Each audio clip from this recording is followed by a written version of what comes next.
Welcome to Pindar Poetry. We hope you learned something new. You start by duplicating the background and converting that copy into a smart object so you can tweak blur non-destructively.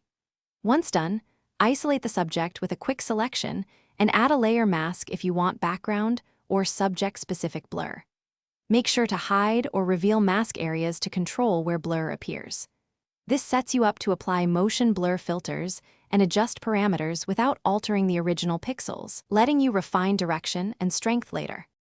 You apply filter blur motion blur on the smart object and set the angle to match subject movement. This controls direction, while distance controls streak length.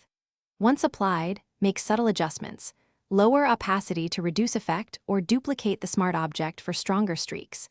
If you need depth, add a Gaussian blur or camera raw adjustments on separate layers.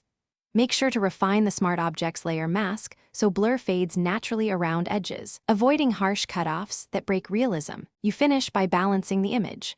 Apply levels or curves to recover contrast lost to blur, and selectively sharpen key edges using a high pass on a clipped layer to restore crispness. Once done, inspect at 100% for artifacts. If halos or jagged edges appear, make sure to smooth the layer mask edge and reduce motion blur distance slightly.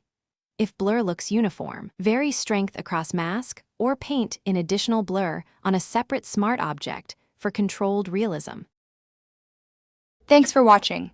Consider subscribing if we helped you.